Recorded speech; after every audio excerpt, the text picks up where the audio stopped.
नमस्कार प्रिय विद्यार्थियों।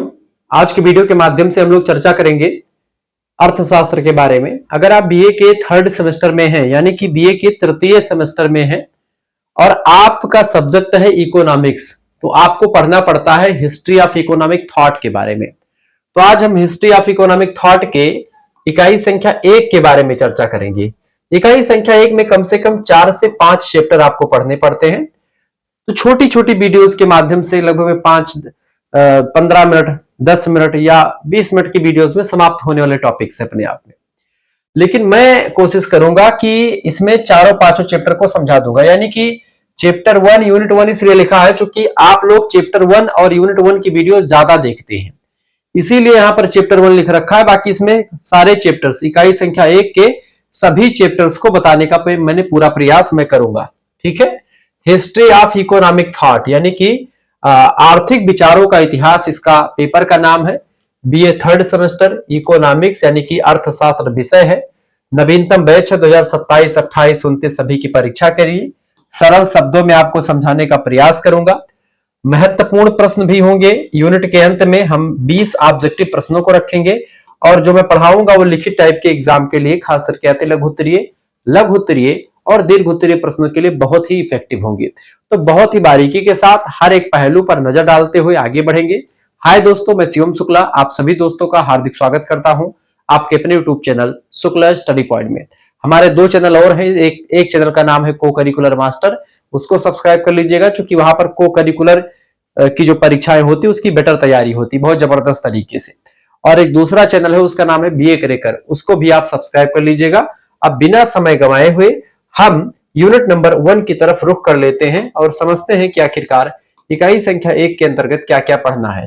अगर आपको सिलेबस की वीडियोस देखनी है तो सिलेबस में को करिकुलर मास्टर चैनल पर सिलेबस भी डाल दूंगा। ठीक है, सिलेबस की वीडियोस डाल दूंगा, आप देख लीजिएगा। अब हम चर्चा करते हैं दोस्तों इकाई संख्या 1 में आपको क्या क्या पढ़ना है, इसको समझते हैं। इकोनॉमिक्स बीए थर्ड सेमेस्टर, नवीनतम बैच, आर्थिक विचारों का इतिहास पेपर का नाम है।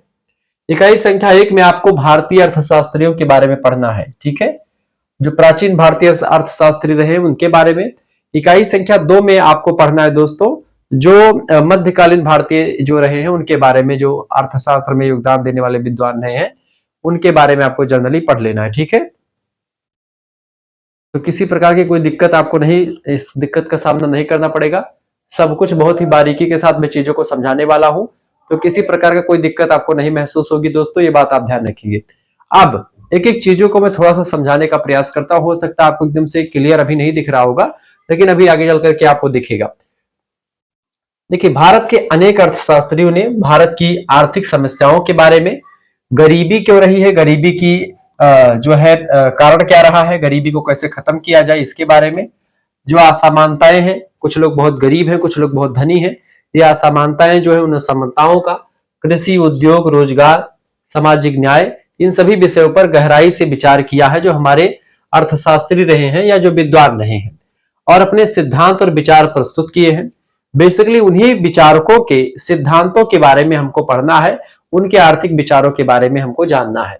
ठीक है, इन विचारों ने भारत की आर्थिक नीति निर्माण में महत्वपूर्ण भूमिका निभाई है, जिसमें सबसे पहला नाम आता है कौटिल्य साहब का।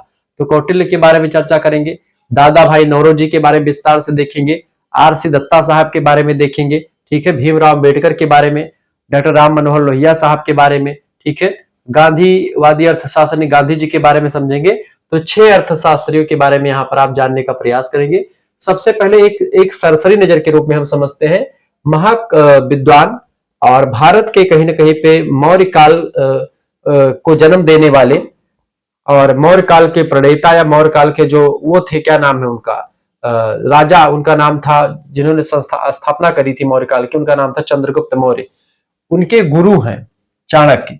चाणक्य ने नंद वंश का समापन करवाया। नंद वंश का अंतिम शासक था धनानंद। बहुत ज्यादा एक प्रकार से वो जो है बिलासी आतताई टाइप का था, इनका अपमान कर दिया था। इनका बाल खुला आपको दिख रहा होगा, ये बाल उन्हीं के जो है उन्होंने इनका अपमान किया था, इनका बाल खुल गया था। उस वजह से जब इनका बाल खुल गया था इन्होंने प्रण ले लिया कि अब ये चोटी तभी बंधेगी जब एक प्रकार से नंद वंश का पतन हो जाएगा तब, और उसका कारण मैं बनूंगा।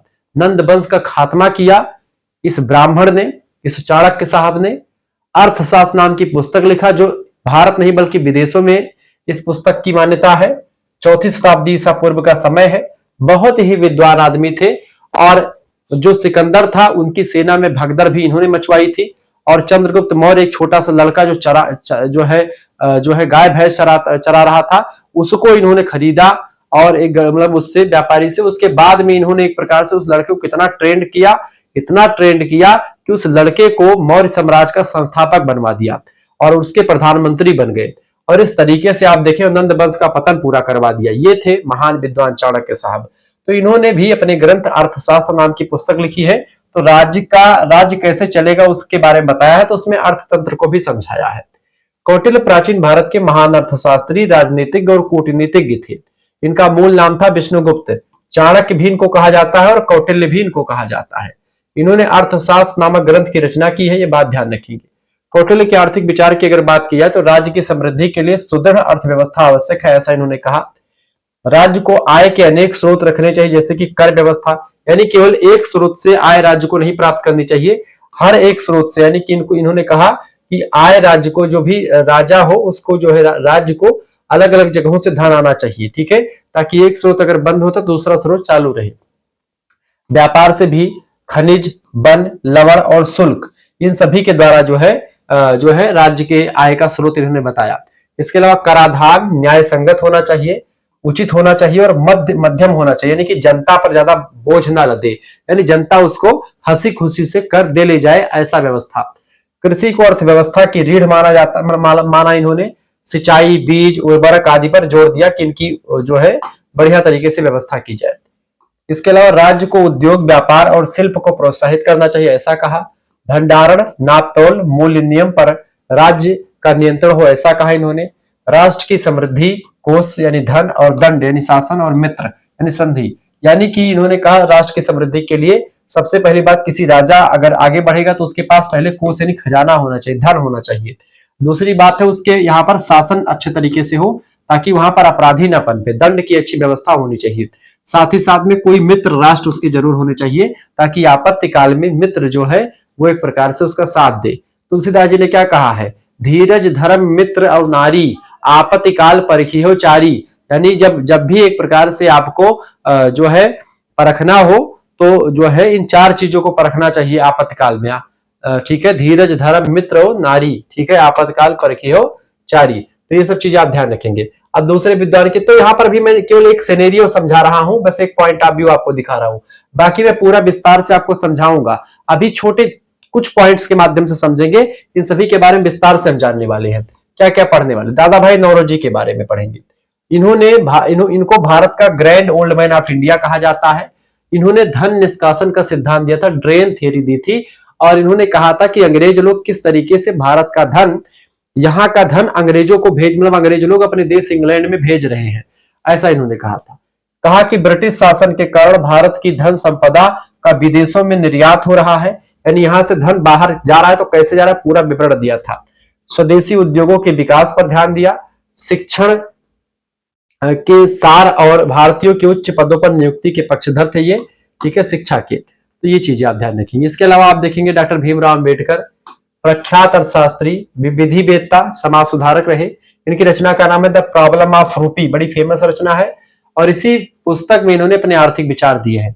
स्मॉल हॉलीडेज पुस्तक लिखी, स्मॉल होल्डिंग्स इन इंडिया, ठीक है, स्टेजेस एंड माइनॉरिटीज, ये सारी पुस्तकें इन्होंने लिखी। रुपए की समस्या, इसके अलावा जो है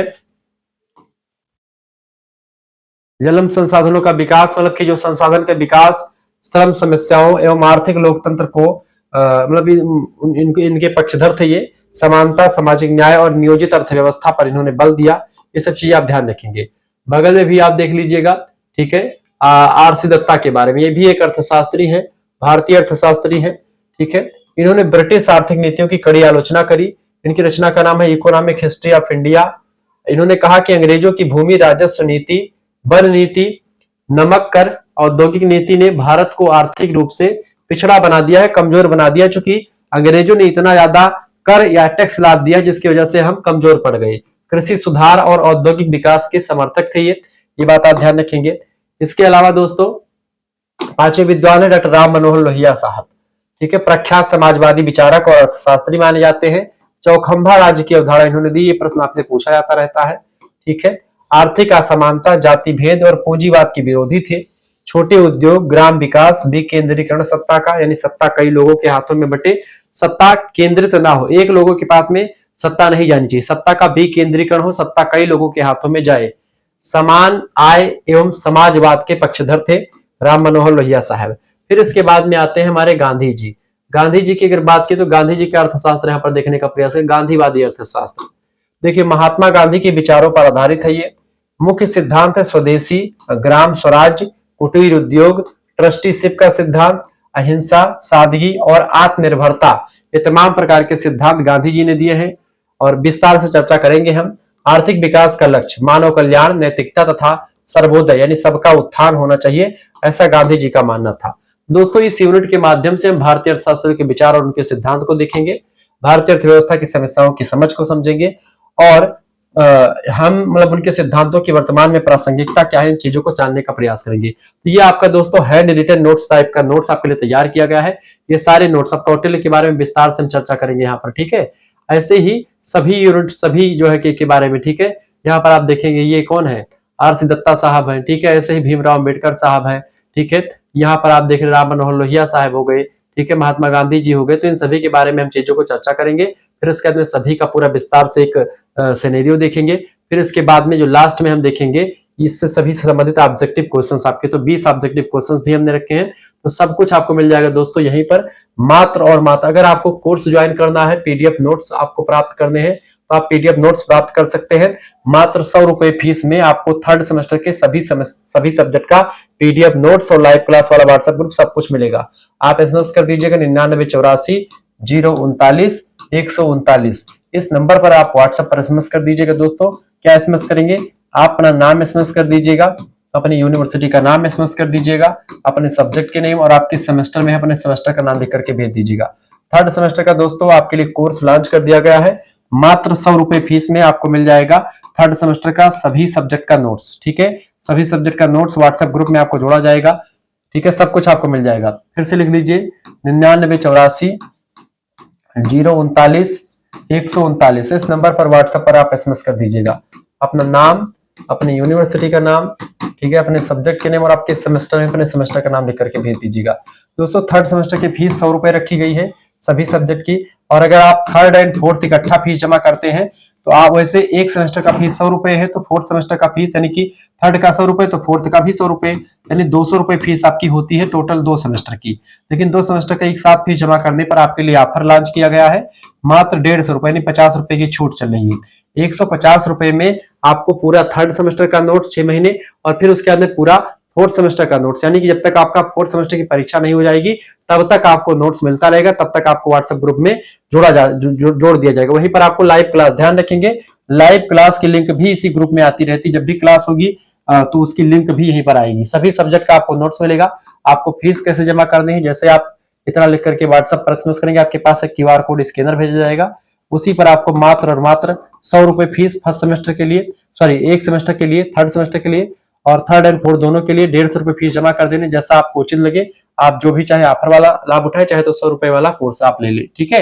100 रुपए में आपको थर्ड सेमेस्टर का सभी सब्जेक्ट का नोट्स मिल जाएगा और फोर्थ सेमेस्टर में आप मतलब थर्ड एंड फोर्थ का इकट्ठा जमा करेंगे तो थर्ड के जब पेपर हो जाएगा थर्ड सेमेस्टर का, तो फिर फोर्थ सेमेस्टर में आपको जोड़ दिया जाएगा। शुरुआत से क्लासेस में आपको मिलती रहेगी, ये आपका बड़ा फायदा रहेगा। यहाँ पर आपको लाइव क्लास, जैसे क्लास होगी तो उसकी लिंक आपको मिलती है व्हाट्सएप ग्रुप में मिलती रही। जैसे आप फीस जमा कर देंगे, फीस जमा करके उसका स्क्रीनशॉट भेजेंगे, आपको व्हाट्सएप ग्रुप में जोड़ा जाएगा। व्हाट्सएप ग्रुप आपका गर्ल्स ग्रुप अलग है, बॉयज ग्रुप अलग है, कोई दिक्कत की बात नहीं है। आप फीस किसी दूसरे से भी जमा करवा सकते हैं।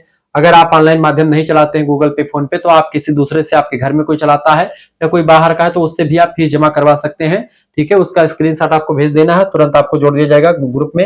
वहीं पर आपको लाइव क्लास की लिंक और जो पुरानी क्लासेस हैं, वीडियो लेक्चर से जो पहले के, उनकी प्लेलिस्ट की लिंक मिल जाएगी। क्योंकि पुरानी वीडियो जो पहले हमने डाली है वो भी आपकी परीक्षा के लिए इंपॉर्टेंट है, ठीक है, ये बात ध्यान रखेंगे। तो वीडियो लेक्चर्स भी आपको मिल जाएंगे, सब कुछ लाइव क्लास की लिंक मिल जाएगी और सभी सब्जेक्ट का यहाँ पर नोट्स में। सबसे इंपॉर्टेंट बात यहाँ पर यह है मेरी क्लास की, यहाँ पर आपको अब की बार हस्तलिखित नोट्स आपके लिए तैयार किए गए हैं। बहुत ही मेहनत से मैंने नोट्स तैयार किया है दोस्तों। तो आप लोगों के लिए मात्र 100 रुपए फीस रखी गई है। पूरा आप थर्ड सेमेस्टर, एक सेमेस्टर की फीस आप देखते हैं केवल 100 रुपए, 6 महीने सभी सब्जेक्ट, एक सब्जेक्ट नहीं, इसमें आपको सभी सब्जेक्ट, दो आपके सब्जेक्ट होंगे मेजर सब्जेक्ट, दो मेजर सब्जेक्ट, एक माइनर सब्जेक्ट, और एक सब्जेक्ट आपका होता है दोस्तों को करिकुलर का, ठीक है, जिसकी परीक्षा ऑब्जेक्टिव होती है, ठीक है। तो जिस परीक्षा चाहे ऑब्जेक्टिव हो चाहे लिखित हो, मेजर माइनर सभी की, ऑब्जेक्टिव भी मैं दूंगा, लिखित भी दूंगा, दोनों टाइप का। यहाँ पर आपके 4 सब्जेक्ट की तैयारी, ठीक है, आपको मात्र और मात्र 100 रुपए फीस में, ठीक है। और अगर दोनों सेमेस्टर का जुड़ेंगे तो 150 रुपए हो जाएगा, तो बड़ा फायदा आपका रहेगा। आप खुद ही सोचो, एक सेमेस्टर की अगर सीरीज आप लेने जाते हैं मार्केट से, 60 रुपए की एक सब्जेक्ट की सीरीज आती है, तो 4 सीरीज आपको लेनी पड़ेगी, 6 चौके 24, 240 रुपए आपकी फीस, मतलब कि 240 रुपए आपके खर्च हो जाते हैं। ये 240 रुपए आपके नहीं लगते हैं, केवल 100 रुपए अगर आप जमा करते हैं हमारे पास तो आपको नोट्स भी मिल जाता है। अब ये नोट्स चाहे तो आप निकलवा लीजिएगा, जैसे 10-10 पेज का, 11-11 पेज का आपका एक एक यूनिट का नोट्स तैयार किया गया है, हैंड रिटन, जिसमें आपका कंप्लीट, तो आपके 8 यूनिट के नोट्स कितने पेज में बनेंगे, कम से कम मान करके चलो 100 पेज में, 100 पेज आप चाहे तो 100 पेज का निकलवा करके बढ़िया नोट्स आप अपने घर पे आराम से, जैसे ये जैसे आप निकलवा लीजिए, जैसे पेपर है, ये क्वेश्चन पेपर जैसे मैं निकलवाता हूँ, आप ऐसे जाएंगे किसी प्रिंटर की दुकान पर या कहीं पर भी आप इसको निकलवा लीजिएगा। अब निकलवा करके आराम से इसको अपने घर पे बैठ करके आराम से इसको ऐसे पढ़िए, ठीक है, आप इसको आराम से घर पे बैठ करके आराम से पढ़ सकते हैं, तो ये आपके लिए फायदेमंद रहेगा, ठीक है, और कोई दिक्कत की बात नहीं रहेगी, तो ये आपके लिए फायदेमंद रहेगा। इसके साथ साथ दोस्तों एक चीज और ध्यान रखिएगा कि जैसे आप मान लेते हैं तो ये एक सेमेस्टर में आपका कम से कम मैंने आपको बचा दिया 140 रुपए आपके, ठीक है, लेकिन अगर आप दोनों सेमेस्टर का इकट्ठा फीस जमा करते हैं 150 रुपए, तो उसमें आपका कितना बचता है, तो 240 दूना कितना होता है, 480 रुपए। अब 480 में से आप 150 घटा दीजिए, यानी आपके 30 रुपए उधर बच रहे हैं, ठीक है, और 330 रुपए से अधिक, यानी कम से कम 350 रुपए की बचत यहाँ पर भी आपकी हो रही है, ठीक है, हमसे जुड़ते हैं तो। और आपको वीडियो लेक्चर भी मिलता रहेगा, आपको कोई चीज नहीं जान पाते तो उसका गाइडेंस भी मिलता रहेगा, तो यानी कि बहुत बेटर रहेगा, तो आप तुरंत जुड़ जाए, देर मत कीजिए। आप सभी विश्वविद्यालय के लिए परीक्षाओं के लिए इंपॉर्टेंट है, जैसे आप राम मनोहर लोहिया में पढ़ रहे हैं, हमसे आप जुड़ सकते हैं, वीर बहादुर सिंह पूर्वांचल विश्वविद्यालय, महात्मा गांधी काशी विद्यापीठ, जननायक चंद्रशेखर बलिया विश्वविद्यालय, एमजेपीआरयू बरेली रुहेलखंड, मासा कुंभरी सहारनपुर, राजा महेंद्र प्रताप सिंह स्टेट यूनिवर्सिटी, मां जमशेदपुर यूनिवर्सिटी, ठीक है, इसके अलावा मां विंध्यवासिनी मिर्जापुर, इसके अलावा आपका मां शाकुंभरी सहारनपुर, मां पाटेश्वरी बलरामपुर विश्वविद्यालय, सिद्धार्थ यूनिवर्सिटी कपिलवस्तु, दीनदयाल उपाध्याय गोरखपुर विश्वविद्यालय, चौधरी चरण सिंह मेरठ विश्वविद्यालय, छत्रपति साहूजी महाराज कानपुर विश्वविद्यालय, प्रोफेसर रज्जू भैया state university, doctor Bhimrao Ambedkar Agra विश्वविद्यालय, ठीक है, महाराजा सोहेल देव आजमगढ़ विश्वविद्यालय, जननायक चंद्रशेखर बलिया विश्वविद्यालय, ऐसे ही तमाम बुंदेलखंड यूनिवर्सिटी झांसी, लखनऊ विश्वविद्यालय, ऐसे तमाम प्रकार के विश्वविद्यालय जिनका नाम मैं नहीं ले पा रहा हूं, उन सभी के लिए भी यह लेक्चर बहुत ही महत्वपूर्ण होगा। अगर आपका हिस्ट्री ऑफ इकोनॉमिक थॉट पढ़ना है, आप तुरंत फीस जमा करें, देर मत कीजिए, देर करेंगे आप ही का घाटा होगा, तो जल्दी से जल्दी फीस जमा कर दीजिए और व्हाट्सएप ग्रुप से हमारे जुड़ जाइए, ठीक है। अब दोस्तों हम चर्चा करते हैं और चीजों को समझने का प्रयास करते हैं। अब यूनिट नंबर 1 को पूरा मैं प्रॉपरली एक एक चीजों के बारे में समझेंगे, तो सबसे पहले हम कौटिल्य के बारे में जानने का प्रयास करेंगे। तो ये पूरे यूनिट का एक नोट्स मैंने तैयार किया हो, तो कौटिल्य के बारे में हम विस्तार से, तो यहाँ पर आपने एक सिनेरियो समझा, अब कौटिल्य हेडिंग डालेंगे कौटिल्य। अब इसको चाहूं तो मैं एक चैप्टर के माध्यम से कौटिल्य को निपटा दूं, ठीक है, कौटिल्य को एक चैप्टर में मैंने कि 10 मिनट 15 मिनट में इनको खत्म कर दूं पढ़ा करके, फिर अगला आपको पढ़ाऊं तो बड़ा लंबा प्रोसेस हो जाएगा, तो उतना वीडियोस आप ना देख पाएंगे और ना ही मैं पढ़ा पाऊंगा, इतना समय नहीं रहता है, ठीक है, इसीलिए एक यूनिट में सभी को कवर करने का प्रयास रहेगा हमारा। तो प्लीज वीडियो को लाइक करें। मैं चाहूं तो इससे बड़ा पैसा कमा सकता हूं, जैसे मैं 10-10 मिनट की वीडियो, 10-10 मिनट का वीडियो एक एक चैप्टर की काट करके तमाम सारी वीडियो अपलोड कर दूं, ठीक है, चाहूं तो मैं ऐसा कर सकता हूं, लेकिन मैं नहीं करता क्योंकि उसमें आपका घाटा होगा, आप एक वीडियो 2 वीडियो देख करके फिर देखेंगे नहीं, तो ऐसे में मैं चाहता हूं कि आपको मतलब कि आपको इकट्ठा पढ़ाया जाए, तो आप प्लीज वीडियो को अंत तक जरूर देखें और शेयर करें सभी दोस्तों के साथ, क्योंकि शुक्ला एडी पॉइंट आपके लिए बहुत बेटर कंटेंट लाता है। अब दोस्तों देखें, कौटिल्य भारत के अर्थशास्त्र के प्रथम महान आचार्य माने जाते हैं, जिन्होंने अर्थव्यवस्था, समाज और प्रशासन के विषय में गहन विचार प्रस्तुत किया हुआ है। जीवन परिचय समझते हैं कौटिल्य का। देखिए कौटिल्य की अगर बात की तो कौटिल्य का मूल नाम विष्णुगुप्त था, इन्हें चाणक्य और विष्णुगुप्त के नाम से जानते हैं, कौटिल्य भी कहा जाता है। इनका जन्म लगभग में 370 ईसा पूर्व में हुआ था।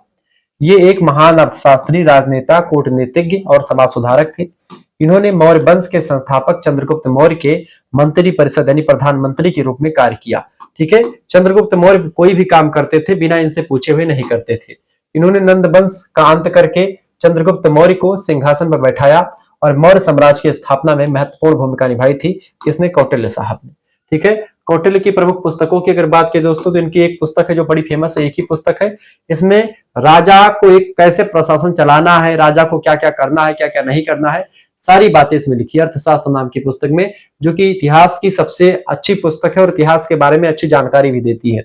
यह ग्रंथ राज्य का चालन कैसे किया जाएगा, प्रशासन कैसे संभलेगा, अर्थव्यवस्था, कर व्यवस्था, व्यापार, कृषि, उद्योग, दंड नीति, विदेश नीति, इन सभी जो है टर्म पर काम करती है। यानी कि चाहे वो कृषि, उद्योग, दंड नीति, यानी एक ही पुस्तक में आपको राज्य का चलन कैसे करना है, प्रशासन, अर्थव्यवस्था, कर व्यवस्था, सभी के बारे में मात्र इसी पुस्तक में आपको मिल जाएगा।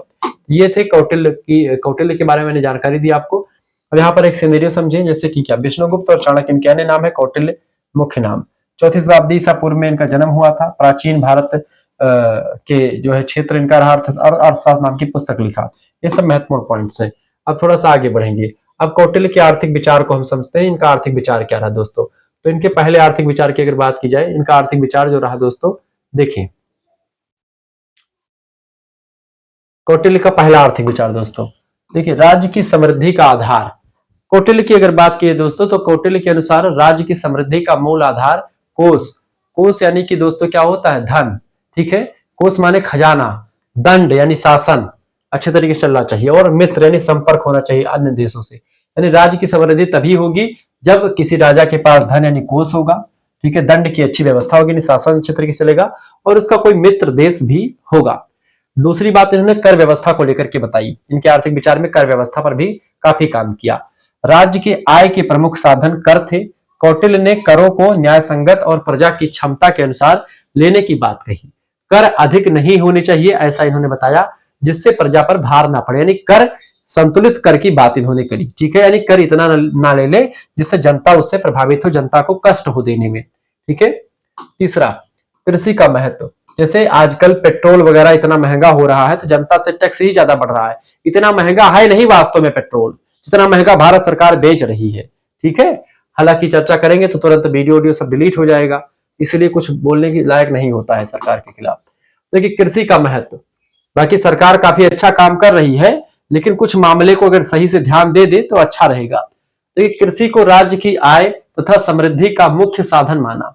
उन्होंने सिंचाई, बीज, हल, बैलों आदि की व्यवस्था पर बल दिया। इन्होंने कहा कृषि के महत्व पर फोकस किया कि कृषि अगर अच्छे तरीके से होगी राज्य में तो राजा बहुत आगे तक जाएगा, ठीक है। और व्यापार और वाणिज्य पर भी इन्होंने अपने विचार दिए कौटिल्य साहब ने। आंतरिक और बाह्य व्यापार को प्रोत्साहन दिया, यानी राज्य के अंदर और राज्य के बाहर भी व्यापार किया जाए। माप तौल की शुद्धता पर बात करी, यानी कि जो भी माप तौल के बांट हो, पैमाने हो, शुद्ध हो, मिलावट ना हो, मिलावट को रोकने के लिए तमाम प्रकार की चीजें करी। और वस्तुओं की उचित कीमत निर्धारित करने के लिए राज्य नियंत्रण की व्यवस्था करी, यानी कि राजा को यह अधिकार है कि वह एक प्रकार से वस्तुओं पर कितना, कोई वस्तु कितनी महंगी होगी, कितनी सस्ती होगी, राजा यह डिसाइड करेगा, ऐसा कौटिल्य का मानना था। क्योंकि राजा डिसाइड करेगा तो प्रजा के लिए ही अच्छा रहेगा, ठीक है। अब अगला विचार जो कौटिल्य का रहा दोस्तों, पांचवा विचार नोट डाउन करेंगे, उद्योग तथा खनिज। और नोट करने की कोई आवश्यकता नहीं, आपको नोट्स मिल जाएगा, आप निकलवा करके आराम से पढ़ लीजिए या अपने फोन में आराम से पढ़िए, कोई इश्यू की बात नहीं है। उद्योग तथा खनिज, राज्य को खनिज, वन, लवण, धातु आदि पर अधिकार रखने तथा इनके दोहन से आय प्राप्त करने की बात कही। यानी कि खनिज और उद्योग ये राजा का नियंत्रण होना चाहिए। तो राज्य में कोई खनिज है या कोई जंगल है, वन है, वहां की लकड़ी या लवण है, धातु है, कोई जो भी निकले उस पर राजा का अधिकार होना चाहिए, और राजा इसका दोहन करे और उसको जो है बेच करके धन अर्जित करे, ठीक है। छठा जो इन्होंने विचार दिया कौटिल्य ने अर्थव्यवस्था को लेकर के, श्रम और वेतन की बात करी। जो इनके आर्थिक विचार है कौटिल्य के, इन्होंने कहा कि श्रमिकों को उचित वेतन देने तथा उनके शोषण को रोकने के लिए राज्य के नियम बताने चाहिए, ना राज्य को नियम बताने चाहिए। यानी कि श्रमिकों को उचित वेतन देने तथा उनके शोषण को रोकने के लिए, यानी कि जो श्रमिक है, जो काम करने वाले मजदूर हैं, उनका शोषण ना किया जाए और उनको उचित वेतन मिले, इसके लिए राजा को खुद जाकर के ऐसा बताना चाहिए कि ताकि श्रमिकों का शोषण ना होने पाए। सातवां विचार जो इनका आर्थिक विचार रहा, राज्य की भूमिका। कौटिल्य राज्य को आर्थिक कल्याणकारी संस्था मानते हैं, यानी कि राज्य, एक जो देश होता है वो जनता के कल्याण करने के लिए बना है, जनता का कल्याण करे। राज्य को उत्पादन, वितरण, विनिमय और उपभोग पर नियंत्रण रखना चाहिए। देखिए उत्पादन मतलब किसी भी चीज पर उत्पादन का, उत्पादन, वितरण, विनिमय और उपभोग, ये 4 टर्म ऐसे हैं दोस्तों, इन पर पूरा का पूरा अर्थशास्त्र, आधुनिक अर्थशास्त्र भी टिका हुआ है। उत्पादन माने कोई भी चीज का प्रोडक्शन करना, उत्पादन करना है तो राजा डिसाइड करेगा कि भाई इस उत्पादन के करने के लिए प्रोत्साहन दे। वितरण, कहां कहां पर क्या क्या चीजें जो है पाई जाती हैं, उसको किस तरीके से बंटवारा किया जाए, ये सब चीजें राजा। विनिमय एक्सचेंज करना हो, व्यापार कैसे होगा, उपभोग उसका कैसे करना है, सब पर नियंत्रण राज्य का होना चाहिए, ऐसा कौटिल्य का मानना था। 8वां जो विचार इनका रहा है विदेशी व्यापार। विदेशों के साथ व्यापार को लाभकारी माना किसने? कौटिल्य ने। परंतु राज्य हित सर्वोपरि रखा, यानी कि राज्य हित सर्वोपरि है। अगर राज्य हित जो है अगर उससे खतरे में आता है व्यापार से, तो वो व्यापार बिल्कुल गलत है, ऐसा कौटिल्य ने कहा। लेकिन अगर राज्य हित पहले रख करके व्यापार किया जाए विदेशों से, तो वो फायदेमंद रहता है। आर्थिक योजनाएं बहुत सारी बनाने के लिए इन्होंने कहा कि राज्य योजनाबद्ध ढंग से आर्थिक विकास राज्य को करना चाहिए और नई नई योजनाएं बना करके ये अपने अर्थतंत्र को मजबूत करना चाहिए। ऐसे कौटिल्य के तमाम सारे विचार सामने आते हैं। कौटिल्य के विचारों की विशेषताओं की अगर बात करें दोस्तों, तो पहली विशेषता यह है कि व्यवहारिक और यथार्थवादी विचार दिया, राज्य के कल्याण और सुरक्षा पर बल दिया, राज्य कोष की मजबूती पर विशेष ध्यान दिया, संगठित प्रशासन और आर्थिक नियंत्रण की वकालत करी, कृषि, उद्योग, व्यापार, इन सभी का समन्वित विकास करने पर कौटिल्य साहब ने जोर दिया। कौटिल्य के विचारों के महत्व की अगर बात की दोस्तों, तो इन्हें भारतीय अर्थशास्त्र का जनक कहा जाता है। इनके विचार आज भी प्रशासन और अर्थव्यवस्था में प्रासंगिक माने जाते हैं। अर्थशास्त्र ग्रंथ प्राचीन भारत की आर्थिक स्थिति का एक प्रमाणिक दस्तावेज, एक स्रोत है। तो आप इन चीजों को लेकर के आराम से जा सकते हैं। ठीक है, अब आगे देखते हैं। तो ये थे कौटिल्य के बारे में। कौटिल्य के आर्थिक विचारों को आपने जाना, समझा और परखा। अब आते दोस्तों आर्थिक विचारों के इतिहास में। दूसरा नाम आता है दादा भाई नौरोजी का। दूसरा चैप्टर दादा भाई नौरोजी। दादा भाई नौरोजी आधुनिक भारत के महान अर्थशास्त्री, समाज सुधारक, राजनेता तथा भारतीय राष्ट्रीय कांग्रेस के वरिष्ठ नेता थे। इन्हें भारत का grand old man of India कहा जाता है। ग्रैंड ओल्ड मैन कहा जाता है इनको, ठीक है, भारत का वयोवृद्ध। ठीक है, इनकी फोटो लगी हुई आप यहां पर देख लीजिएगा। जीवन के बारे में इनकी थोड़ा सा चर्चा करने का प्रयास करते हैं। जीवन परिचय। देखिए इनका जन्म 4 सितंबर को हुआ था 1825 ईस्वी में। कहां पर? मुंबई में। ठीक है, पिताजी का नाम था नरोजी पालजी दोराबजी। ठीक है, इनके पिताजी का नाम था। मृत्यु इनकी 30 जून को हो जाती है 1917 में, मुंबई में ही। ये पारसी समुदाय से आते थे, यानी कि ये ना तो हिंदू थे ना मुसलमान थे, ये पारसी एक धर्म होता है, तो उसी समुदाय से ये थे। ठीक है, ये बात आप ध्यान रखेंगे। भारतीय राष्ट्रीय कांग्रेस के 3 बार अध्यक्ष रहे और चुने गए थे ये पहली बार 1886 में, यानी कि पहले अध्यक्ष भारतीय राष्ट्रीय कांग्रेस के कौन थे? 1885 में भारतीय राष्ट्रीय कांग्रेस बनी थी दोस्तों। ठीक है, उसके पहले अध्यक्ष थे WC बनर्जी।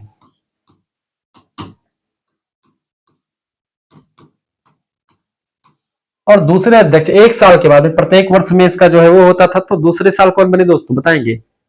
सभी लोग बताने का प्रयास करेंगे। दूसरे साल कौन बन गया? दादा भाई नौरोजी 1886 में। ठीक है,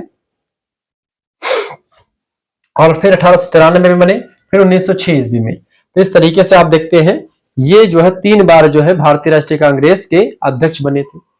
वे ब्रिटेन की संसद हाउस ऑफ कॉमन्स के पहले भारतीय सदस्य भी बने थे, यानी ये ब्रिटेन की संसद जो है वहां पर भी इनको नॉमिनेट किया गया था। 1892 से लेकर के 1895 तक ये जो है वहां पर भी जो है रहे, ब्रिटेन की संसद में। ठीक है, तो ये पहले व्यक्ति थे। तो ये दादा भाई नौरोजी हैं। इनकी जो प्रमुख पुस्तकों की अगर बात करें दोस्तों, तो poverty and British rule in India बड़ी फेमस पुस्तक है। 1901 में इस पुस्तक का प्रकाशन हुआ दोस्तों, ये बात ध्यान रखेंगे। ये पुस्तक आपकी परीक्षा के लिए बहुत बेस्ट है, हमेशा प्रश्न परीक्षा में आता है इस पुस्तक से, ऑब्जेक्टिव अगर परीक्षा होती तो। इनका एक सिद्धांत है ड्रेन थ्योरी ऑफ इंडिया, 1902 में ये सिद्धांत आया इनका, ये पुस्तक भी है ये। इसके माध्यम से इन्होंने बताया कि किस तरीके से भारत का धन विदेशों को कैसे भेजा जाता है, कैसे जाता है, पूरी प्रोसेस को समझाया। येसेज ऑन इंडियन प्रॉब्लम्स, इन्होंने भारतीय की जो समस्याएं थी उन पर ये निबंध लिखे। साथ ही साथ में स्पीचेस एंड राइटिंग्स ऑफ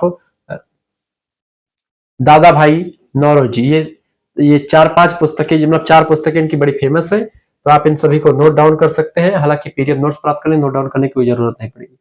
दादा भाई नौरोजी की photo, great old man of India कहे जाते हैं, अर्थशास्त्र, समाज सुधारक और राजनीति से जुड़े हुए व्यक्ति हैं। धन निष्कासन सिद्धांत है जिसको ड्रेन थ्योरी कहा जाता है। ठीक है, अब धन निष्कासन सिद्धांत के बारे में चर्चा करते हैं। यही इनका सबसे फेमस सिद्धांत है। दोस्तों धन निष्कासन सिद्धांत क्या है, इसको समझने का प्रयास करते हैं। दादा भाई नौरोजी ने बताया कि ब्रिटिश शासन की वजह से भारत की जो धन संपदा है उसका निरंतर बहिर्गमन यानी कि ड्रेन हो रहा है। कहां पर? इंग्लैंड, जिससे भारत गरीब होता जा रहा है और इंग्लैंड हमारे ही धन का प्रयोग करके अमीर होता जा रहा है। इन्होंने और चीजों को समझाने के लिए धन निष्कासन के प्रमुख कारण बताए, जिन कारणों को मैं आपको यहाँ पर दिखाने का प्रयास करता हूँ। धन निष्कासन का जो पहला कारण बताया, करों और राजस्व का अधिक संग्रह और उनका विदेश प्रेषण, यानी कि कर जो हमारे यहाँ से लेते हैं ये लोग जनता से, भारतीय जनता से जो टैक्स लेते हैं उसका एक प्रकार से उसको संग्रह करते हैं और उसका विदेश को प्रेषण विदेश में भेज देते हैं, यानी अपने देश में उस धन को भेज देते हैं। दूसरा कारण ये था, अंग्रेज अधिकारियों के वेतन, पेंशन आदि का विदेश जाना, यानी कि जो भी अंग्रेज अधिकारियों को पेंशन मिलता था, वेतन मिलता था, वो भारत की ही संपदा से, भारत के लोगों का ही टैक्स लेकर के देते थे। ठीक है। इसके साथ साथ कारण से मतलब कि भारत से कच्चे माल का निर्यात और तैयार माल का आयात होता था, इस वजह से धन बाहर जाता था। ठीक है। क्योंकि भारत से कच्चा माल तैयार हुआ तो ये एक प्रकार से बेचा गया विदेशों को, फिर तैयार माल जो वहां पर तैयार हो उसको यहाँ पर ला करके फिर बेचा गया। तो ऐसे में क्या होता है, ऐसे में यहाँ का धन बाहर जाता है। ब्याज भुगतान, ऋणों का भुगतान, गारंटी भुगतान की वजह से भी भारत का धन विदेशों में गया। इसके अलावा अंग्रेज सैनिकों का खर्चा तथा युद्धों का व्यय भी यहीं से होता था। भारतीय व्यापार का असमान स्वरूप था। शिपिंग, बीमा और बैंकिंग पर अंग्रेजों का पूरा नियंत्रण था। भारतीय पूंजी का विदेशों में निवेश हो रहा था। जो भारत की पूंजी थी, भारत का जो पैसा यहाँ से लोग टैक्स में कमाते थे अंग्रेज अधिकारी, वो ब्रिटेन की जो है व्यवस्था को सुधारने में दिए जाते थे। अब इनके आर्थिक विचार पर थोड़ा सा गौर फरमाते हैं दादा भाई नौरोजी के। पहला, भारत की गरीबी का मुख्य कारण ब्रिटिश शासन को इन्होंने बताया। कहा कि भारत गरीब इसलिए है क्योंकि भारत में अंग्रेजों का शासन है। अगर भारत में अंग्रेजों का शासन खत्म हो जाए तो भारत की गरीबी भी दूर हो जाएगी। ठीक है। भारत की आर्थिक उन्नति के लिए स्वदेशी उद्योगों के विकास पर इन्होंने बल दिया। किसने बल दिया? दादा भाई नौरोजी साहब ने बल दिया। ठीक है, ये बात आप ध्यान रखेंगे। आगे बढ़ते और भी चीजों को जानने का प्रयास करते। वीडियो को शेयर कर दीजिएगा और लाइक भी करते रहिएगा, क्योंकि इसी प्रकार से इंफॉर्मेटिव वीडियो मैं लगातार आपके लिए लाता रहता हूं। ठीक है, तो शेयर कर दीजिएगा दोस्तों वीडियो को और लाइक भी कर दीजिएगा। इसके अलावा दादा भाई नौरोजी ने आर्थिक न्याय, समानता और राष्ट्रवाद, नेशनलिज्म को आर्थिक प्रगति का आधार बताया कि अगर आर्थिक न्याय मिलेगा, समानता रहेगी लोगों में और राष्ट्रवाद की भावना आएगी तो इससे आर्थिक प्रगति होगी देश की और देश आगे बढ़ेगा। ठीक है, ये बात आप ध्यान रखेंगे। क्लियर? तो इस तरीके से इन्होंने बताया दादा भाई नौरोजी ने। फिर भारतीयों की आर्थिक स्थिति सुधारने के लिए शिक्षा, उद्योग और स्वशासन पर बल दिया। किसने बल दिया दोस्तों? इन्होंने बल दिया। ठीक है, ये बात आप ध्यान रखिए। किसने बल दिया दोस्तों? दादा भाई नौरोजी ने बल दिया। क्लियर? ये बात आप ध्यान रखेंगे। अब योगदान की अगर बात की आर्थिक विचारों में इनका अर्थशास्त्र में क्या योगदान रहा? देखिए, भारत की आर्थिक शोषण की वास्तविकता को उजागर किया। पहला योगदान यही रहा इनका कि भारत का जो आर्थिक तरीके से शोषण किया जा रहा है अंग्रेजों के द्वारा, उसको एक प्रकार से जो शोषण हो रहा था उस शोषण को कहीं ना कहीं पे इन्होंने बताने का काम किया, इन्होंने दिखाने का काम किया। इसके साथ साथ धन निष्कासन सिद्धांत द्वारा भारतीय राष्ट्रवाद को आर्थिक आधार प्रदान किया इन्होंने। इसके साथ साथ भारतीयों में राष्ट्रीय चेतना और स्वराज की भावना जागृत की। ठीक है। इसके साथ ही साथ में अर्थशास्त्र को जनता की समस्याओं से जोड़ने का कार्य किया। किसने? इन्होंने। ठीक है, तो इस तरीके से बहुत सारी चीजें करी। ठीक है, भारतीयों में राष्ट्रीय चेतना और स्वराज की भावना जगाने का काम भी दादा भाई नौरोजी साहब ने किया। और इस तरीके से आप देखेंगे कि दादा भाई नौरोजी का जो ये काम रहा, इससे जनता में कहीं ना कहीं पे पता चला जनता को कि किस तरीके से भारत का धन जो है वो बाहर भेजा जाता है। ये पूरी जानकारी जो है हमको मिल पाती है दादा भाई नौरोजी के द्वारा ही। परीक्षा के दृष्टि से जो महत्वपूर्ण तथ्य है वो ये है दोस्तों कि दादा भाई नौरोजी को भारत का grand old man of India कहा जाता है। ये ब्रिटेन संसद में पहुंचने वाले पहले भारतीय व्यक्ति थे। इनकी प्रमुख रचना है poverty and un British rule in India 1901 में। और इनका प्रसिद्ध सिद्धांत है धन निष्कासन का सिद्धांत, जिसको ड्रेन थियरी कहा जाता है। ये चीजें आप ध्यान रखेंगे इनके बारे में, बहुत जबरदस्त है। फिर आगे बढ़ते हैं और तीसरे विद्वान के बारे में। तीसरे विद्वान है दोस्तों आरसी दत्ता साहब। आरसी दत्ता साहब के जो विचार रहे उसके बारे में समझते, थोड़ा सा इनके बारे में समझते हैं। आरसी दत्त। आरसी दत्त भारत के महान अर्थशास्त्री, इतिहासकार तथा भारतीय राष्ट्रीय कांग्रेस के नेता थे। उन्होंने भारत की आर्थिक समस्याओं तथा ब्रिटिश आर्थिक नीतियों की गहरी आलोचना करी। ठीक है। इनके जीवन परिचय की अगर बात की दादा भाई नौरोजी के बाद अगर देखेंगे, इन्होंने काफी काम अर्थशास्त्र में किया है। इनके आर्थिक विचारों को समझते हैं, क्योंकि आप देखेंगे जब भी किसी के बारे में आप पढ़ते हैं, उनके विचारों के बारे में, तो उनका जीवन परिचय जरूर परीक्षा में पूछा जाता रहा है। जीवन परिचय, इनका पूरा नाम था रोमेश चंद्र दत्त, यानी रमेश चंद्र दत्त या रोमेश चंद्र दत्त, ठीक है। जन्म हुआ था 13 अगस्त 1848 ईस्वी में। कहां पर जन्म हुआ था? कलकत्ता में इनका जन्म हुआ था, ठीक है। मृत्यु 30 नवंबर 1909 ईस्वी में हो जाती है। भारतीय सिविल सेवा, उस समय आईसीएस की परीक्षा होती थी, उसमें उसको उत्तीर्ण किया था, जो सुभाष चंद्र बोस जी ने भी प्रथम श्रेणी में उत्तीर्ण किया था। तो आईसीएस, जैसे आईएएस की परीक्षा आज होती है, ऐसे आईसीएस होते थे पहले, तो उसके पद पर भी ये नियुक्त रहे, ठीक है। सेवानिवृत्ति के बाद उन्होंने लेखन एवं राष्ट्रीय कार्य में अपना जीवन समर्पित कर दिया, और वे भारतीय राष्ट्रीय कांग्रेस के अधिवेशनों के अध्यक्ष भी रहे। 1886 में, 1896 में और 1904 में, ठीक है। भारतीय राष्ट्रीय कांग्रेस के क्या रहे? अध्यक्ष रहे। ये कौन? आरसी दत्ता साहब, ठीक है, रोमेश चंद्र दत्त। इनकी प्रमुख पुस्तकों की अगर बात की है, तो इनकी जो पुस्तक है दोस्तों, पहली पुस्तक का नाम है इकोनॉमिक हिस्ट्री ऑफ इंडिया, ठीक है। इसके दो पार्ट में प्रकाशित हुई। दूसरी बात, the India of our times, अगली पुस्तक। तीसरी पुस्तक का नाम है the rise of Maratha power. अगली चौथी पुस्तक है the economic history of England. इसके अलावा India in the Victorian age. ये 5 पुस्तकें इनकी बड़ी फेमस हैं। आप इन पुस्तकों का स्क्रीनशॉट चाहे तो ले लीजिए, और चाहे तो इसको आप ऐसे रहने दीजिए। आपको नोट्स मिल जाएगा व्हाट्सएप ग्रुप में, आप उस नंबर पर एसएमएस कर दीजिएगा, बस जो मैंने आपको बताया था। आपको सभी सब्जेक्ट का नोट्स मिल जाएगा बहुत कम पैसे में, मात्र 100 रुपए फीस में सभी यूनिट का नोट्स मिल जाएगा, सभी सब्जेक्ट का। अब यहाँ पर इनके नीचे अर्थशास्त्री हैं, ये इतिहास और प्रशासन से रिलेटेड है। विचारधारा उदारवादी राष्ट्रवादी विचारक है ये आरसी दत्ता जी। इनके सिद्धांतों में आर्थिक शोषण का सिद्धांत इन्होंने दिया है। इकोनॉमिक एक्सप्लॉयटेशन थ्योरी, मुख्य योगदान इनका भारत की आर्थिक स्थिति में के वैज्ञानिक विश्लेषण के द्वारा राष्ट्रीय जागरण को प्रेरणा देने का काम इन्होंने किया था। अब आइए एक एक करके इनके विचारों को जानने का प्रयास करते हैं। आरसी दत्त के आर्थिक विचार।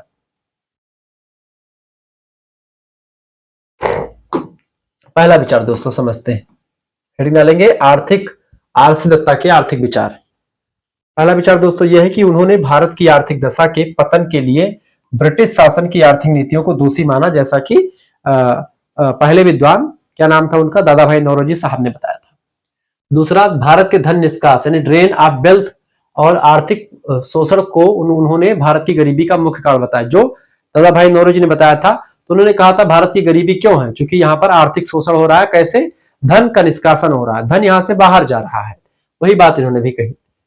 इसके अलावा कृषि पर अत्यधिक कराधान, उद्योगों की उपेक्षा, अत्यधिक सैनिक व्यय तथा विदेशों से धन प्रेषण की नीतियों को उन्होंने भारत के लिए घातक बताया, कि जो अंग्रेजों के द्वारा अत्यधिक कराधान यानी अत्यधिक टैक्स लिया जा रहा है, उद्योगों को नष्ट किया जा रहा है, भारतीय उद्योगों को, अपने उद्योग को लोग स्थापित कर रहे हैं, अत्यधिक सैनिकों पर व्यय कर रहे हैं और विदेशों में धन को भेज रहे हैं। ये सारी चीजें कहीं ना कहीं पे भारतीयों को नुकसान पहुंचा रही है। इसीलिए भारत जो है पिछड़ा हुआ देश बन करके रह जाता है, क्योंकि ये लोग जो है ऐसे चीजों को करते हैं, ठीक है। इसके बाद में दोस्तों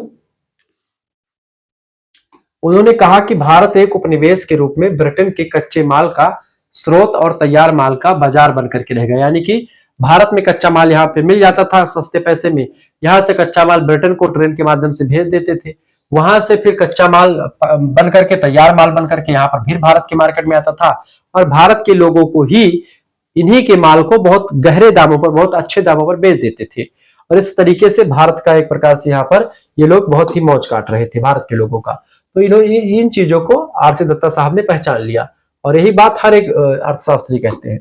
ब्रिटिश आर्थिक नीतियों का आलोचना इन्होंने करी। इन्होंने कहा कि भूमि राजस्व की कठोर और अन्यायपूर्ण नीति के आधार पर इसकी आलोचना करी कि अंग्रेज लोगों ने जो टैक्स लेने की जो नीति बनाई है बहुत ही अन्यायपूर्ण है और बहुत ही बेकार है। भारतीय उद्योगों और कुटीर उद्योगों का विनाश कर दिया अंग्रेजों ने, चूंकि इन लोगों ने उन्नत किस्म की मशीनों को ले आए, और ऐसे में जो भारतीय रोजगार जो थे वो भी बेरोजगार हो गए, क्योंकि जब मशीनें आ गई तो ऐसे में जनता जो थी वो एक प्रकार जो काम 100 लोग मिलकर के कर रहे थे, या छोटे उद्योग थे जो हाथों से हो रहा था, सारे काम मशीन लेने लगी, और ऐसे में बेरोजगारी फैल गई भारत में। भारत से धन निष्कास यानी ड्रेन ऑफ वेल्थ होना शुरू, मतलब कि ये भी एक कारण रहा जो मतलब कि इसके आधार पर आलोचना करी। सैनिक और जो है जो आशासिक खर्चों पर, प्रशासनिक खर्चों पर, सैनिक और प्रशासनिक खर्चों पर अत्यधिक वृद्धि जो ये लोग करते थे, इस पर भी आलोचना करी। ठीक है, इसके अलावा भारतीयों के निर्णयकारी पदों से बहिष्कार किया गया, जो वो भी भारत में पूंजी निवेश का अभाव था। तो ये सारे जो है कहीं ना कहीं इस पर कड़ी आलोचना करी, अंग्रेजों की जो है आलोचना करी, कटु आलोचना इन्होंने, आर.सी. दत्ता ने। मुक्त व्यापार की नीति ने भारत को नुकसान पहुंचाया और भारत को ब्रिटेन के स्वार्थों की पूर्ति हेतु प्रयोग किया जाने लगा। तो इन सभी वजहों से भारत गरीब होता चला गया। तो ये 8 आधार बताए इन्होंने। अब समझते हैं इनका अर्थशास्त्र में क्या योगदान रहा है आर.सी. दत्ता साहब का। देखिए, भारत की आर्थिक समस्याओं का वैज्ञानिक विश्लेषण किया इन्होंने, धन निष्कासन सिद्धांत को स्पष्ट रूप से प्रस्तुत किया, भारतीय राष्ट्रीय आंदोलन को आर्थिक आधार प्रदान किया, भविष्य के अर्थशास्त्रियों के लिए एक मार्ग प्रशस्त किया इन्होंने, ताकि इन्हीं के आधार पर इन चीजों को पहले से समझ ले और इन पर रिसर्च करने में अपना समय जाया ना करें, आगे पर रिसर्च करें। उन्होंने आंकड़ों और तथ्यों के आधार पर भारत की दरिद्रता के कारणों को उजागर किया, और कारण जो ऊपर मैंने आपको बताया 8 कारण, वो कारण में भी लिख सकते हैं आप। जो ये कारण रहे, ये कारण भी रहे, भारतीय लोग गरीब क्यों है, उनके ये कारण थे उस समय के। परीक्षा की दृष्टि से कुछ तथ्य हम समझ लेते हैं इनसे रिलेटेड। आर.सी. दत्ता को भारत का आर्थिक इतिहासकार कहा जा सकता है। उन्होंने आर्थिक शोषण सिद्धांत यानी इकोनॉमिक एक्सप्लॉयटेशन थियरी प्रतिपादित की। वे 3 बार भारतीय राष्ट्रीय कांग्रेस के अध्यक्ष रहे। उनकी प्रसिद्ध पुस्तक का नाम है इंडियन इकोनॉमिक हिस्ट्री। इसी पुस्तक में कड़ी आलोचना करी अंग्रेजों की नीतियों की। उनके विचारों ने देश में राष्ट्रीय चेतना को जागृत किया और राष्ट्रवाद की भावना भी लोगों के मन में आने लगी। अब अगले विद्वान आते हैं आर्थिक विचारों के इतिहास में। उनका नाम है प्रारूप समिति के अध्यक्ष, संविधान निर्माता बाबा साहेब डॉक्टर भीमराव अम्बेडकर। भीमराव अम्बेडकर साहब की अगर बात की जाए तो प्रसिद्ध समाज सुधारक रहे हैं, अर्थशास्त्री, विधिवेत्ता तथा भारतीय संविधान के निर्माता थे। उन्होंने अर्थशास्त्र के क्षेत्र में महत्वपूर्ण योगदान दिया और विशेष करके मुद्रा, बैंकिंग और कृषि सुधार तथा औद्योगिक विकास पर इन्होंने अपने विचार प्रस्तुत किए। ठीक है, बाबा साहब की अगर बात की जाए तो इन्होंने कहा कि अगर जनता को या समाज को आगे बढ़ना है तो स्टडी करना बहुत जरूरी हो गया था। हालांकि अंग्रेजों का इन्होंने खुल करके विरोध नहीं किया, अंग्रेजों के पक्ष में ही बात करते थे। ठीक है, जीवन परिचय की अगर बात कर ली जाए बाबा साहब की तो इनका पूरा नाम था भीमराव अम्बेडकर, भीमराव रामजी अम्बेडकर इनका पूरा नाम था। जन्म हुआ था 14 अप्रैल 1891 ईस्वी में, मऊ मध्य प्रदेश में जन्म हुआ था। मृत्यु 6 दिसंबर 1956 को दिल्ली में हो गई थी। ये कोलंबिया विश्वविद्यालय और लंदन स्कूल ऑफ इकोनॉमिक्स से उच्च शिक्षा प्राप्त इन्होंने करी थी, पढ़े लिखे, बढ़िया पढ़े लिखे थे। ठीक है, वे वायसराय की कार्यकारी परिषद में श्रम सदस्य तथा भारतीय संविधान सभा की प्रारूप समिति के अध्यक्ष रहे। ठीक है, प्रारूप समिति ही संविधान निर्मात्री समिति कही जाती है। तो कुछ लोग कभी कभी कहते हैं कि बाबा साहब ने अकेले संविधान का निर्माण किया, ऐसा बिल्कुल भी नहीं था। इनकी सबसे महत्वपूर्ण भूमिका थी, इसीलिए जिसकी सबसे महत्वपूर्ण भूमिका रहती उसी को कह दिया था कि आपने संविधान बनाया। तो इसमें कोई दो राय नहीं कि बाबा साहब ने, भीमराव अम्बेडकर ने संविधान निर्माण में काफी भूमिका निभाई, इन्होंने काफी भूमिका निभाई। लेकिन इसके आधार पर यह नहीं कह सकते कि राजेंद्र प्रसाद जो संविधान सभा निर्मात्री सभा थी, कई समितियां थी, उसके अध्यक्ष थे। कोई भी मामला बिना राजेंद्र प्रसाद के पास ही नहीं होता था। ठीक है, या बी.एन. राव साहब जो कि संविधान सभा के सलाहकार थे पूरी, कोई भी मामला होता था तो कानूनी सलाहकार के रूप में अगर कोई चीज पूछी जाती थी तो बी.एन. राव साहब से पूछी जाती थी। तो बी.एन. राव साहब, भीमराव अम्बेडकर साहब और ऐसे न जाने कितने लोग जिन्होंने संविधान निर्माण में काफी भूमिका निभाई। लेकिन अकेले बाबा साहब भीमराव अम्बेडकर के बारे में जब कभी कभी लोग कहते हैं और लोगों को नकार देते हैं, जैसे बी.एन. राव को गाली देते हैं, तो वो गलत बातें होती है। बी.एन. राव ने भी बाबा साहेब अम्बेडकर जितना काम किया, लेकिन जिस समिति के द्वारा संविधान निर्माण किया गया उस समिति के अध्यक्ष बाबा साहेब भीमराव अम्बेडकर और पूरी की पूरी संविधान सभा के सलाहकार थे बी.एन. राव साहब। दोनों लोगों ने काफी योगदान दिया है। इन दोनों को लेकर के आपस में आए दिनों लोग मारपीट करते हैं। बी.एन. राव साहब को लोग फॉलो करते हैं जो सवर्ण लोग हैं, जैसे ब्राह्मण, क्षत्रिय, लाला, बनिया, ये सब लोग। ठीक है, बाबा साहब को फॉलो करते हैं जो निम्न कास्ट के लोग हैं, चूंकि उनके लिए उन्होंने काम किया। ऐसे में अब निम्न कास्ट के लोग उच्च कास्ट के लोग आपस में लड़ रहे हैं कि इन्होंने नहीं, इन्होंने बनाया। अरे भैया, बनाया कि एक व्यक्ति ने नहीं बनाया है। संविधान को बनाने में 2 साल 11 माह 18 दिन का समय लगा। किसी एक व्यक्ति के बस की बात नहीं इतना बड़ा संविधान बनाना, जिसमें 395 अनुच्छेद हो, 8 अनुसूचियां जिस समय बनी थी वो थे और 22 भाग थे। ठीक है, तो किसी एक व्यक्ति ने नहीं बनाया था, सभी व्यक्तियों के सहमति से बना था, बहुत सारे व्यक्तियों के निर्माण से बना था, लेकिन सबसे महत्वपूर्ण भूमिका बाबा साहेब भीमराव अम्बेडकर की रही है। इसीलिए इन्हीं को प्रेम से कह दिया था, चूंकि इनके सम्मान में, ठीक है, चूंकि इन्होंने बड़ा काम किया भारतीय संविधान के लिए। प्रमुख पुस्तकों की अगर बात की है तो the problems of the rupee बड़ी फेमस पुस्तक है, 1923 में प्रकाशित हुई, ठीक है। Small holdings in India and their remedies, ये पुस्तक लिखी 1918 में। स्टेजेस एंड माइनॉरिटीज पुस्तक लिखी 1947 में। और थॉट एंड जो है लिंग्विस्टिक स्टेजेस, ये पुस्तक लिखी इन्होंने। ये सारी पुस्तकें किसकी? बाबा साहेब भीमराव अम्बेडकर की पुस्तक है, ठीक है। क्षेत्र इनका रहा अर्थशास्त्र, विधि, समाज सुधार, सामाजिक न्याय, समानता, लोकतंत्र की बात करते हैं। जिस पुस्तक के बारे में इन्होंने अर्थशास्त्र के बारे में विचार दिया, द प्रॉब्लम ऑफ रूपी। मुख्य योगदान मुद्रा, बैंकिंग, कृषि, श्रम और औद्योगिक विकास के क्षेत्र में काफी काम किया आपने। इसके साथ तो इनके विचारों को समझते बाबा साहब के। डॉक्टर भीमराव अम्बेडकर के आर्थिक विचार हेडिंग डालेंगे। मुद्रा संबंधी विचार को सबसे पहले समझते हैं।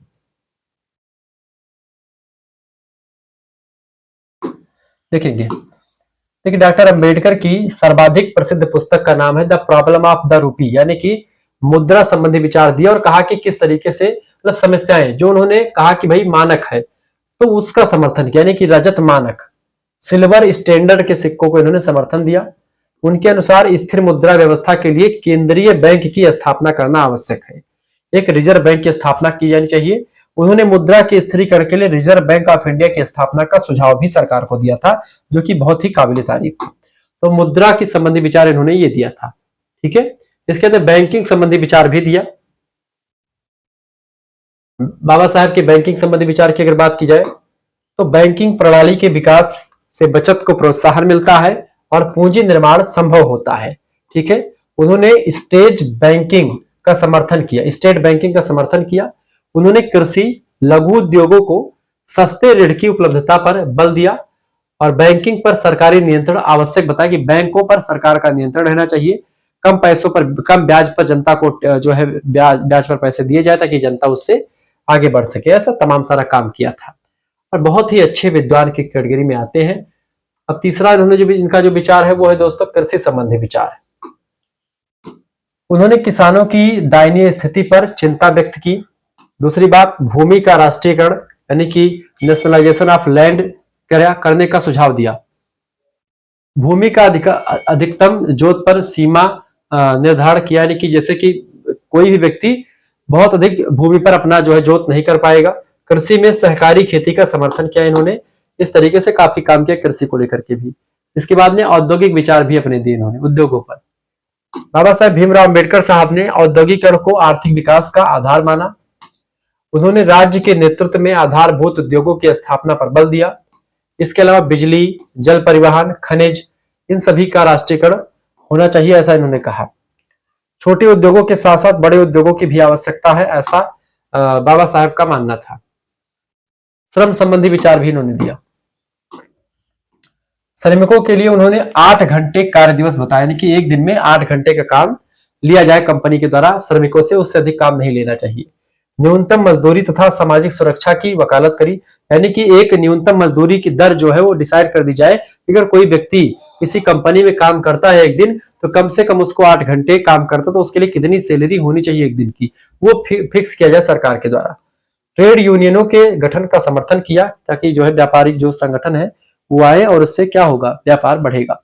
श्रमिकों और नियोक्ताओं के बीच तालमेल के लिए राज्य की भूमिका पर बल दिया, कि राजा की भूमिका यानी कि देश की भूमिका होनी चाहिए, ताकि जो है अच्छे तरीके से नियोक्ता और श्रमिक दोनों लोग जो है, नियोक्ता माने जो कंपनी का मालिक है और जो श्रमिक है, दोनों लोगों का तालमेल बैठना बहुत जरूरी है। इसके लिए सरकार को भी बीच में आना चाहिए। डॉक्टर बाबा साहेब भीमराव अम्बेडकर के विचारों के जो विशेषता है उसको थोड़ा समझते हैं कुछ पॉइंट्स के माध्यम से। देखिए, वैज्ञानिक दृष्टिकोण पर आधारित है इनके विचार। सामाजिक न्याय और समानता की भावना से प्रेरित है इनके विचार। व्यवहारिक और यथार्थवादी विचार है जो सभी लोग अपना सकते हैं और सत्य भी है। आर्थिक समस्याओं का गहन विश्लेषण किया इन्होंने और समाज के कमजोर वर्गों के उत्थान पर काफी बल दिया, ठीक है, और बढ़िया काम किया। इसके साथ साथ में डॉक्टर अंबेडकर के विचारों के महत्व की अगर बात की, इनके विचार का क्या इंपॉर्टेंस है, क्या महत्व है, इसको समझने का प्रयास करते हैं। तो उन्होंने भारत की आर्थिक नीतियों को दिशा प्रदान करी। संविधान में आर्थिक न्याय, समानता और स्वतंत्रता के सिद्धांतों को सम्मिलित कराया। उनके विचार आज भी भारत की अर्थव्यवस्था में प्रासंगिक हैं और उन्होंने शोषण मुक्त तथा समता मूलक समाज की कल्पना करी ताकि समाज में कोई भी जाति के आधार पर किसी का कोई शोषण न कर पाए। छुआछूत का अंत किया और तमाम प्रकार के जो चीजें थी उसको लेकर के इन्होंने काम किया। यानी कि बाबा साहेब अम्बेडकर ने काफी काम किया, ठीक है, समाज के उत्थान के लिए, समाज को आगे बढ़ाने के लिए, ठीक है। अगला विचार है, अगले विद्वान है डॉक्टर राम मनोहर लोहिया साहब।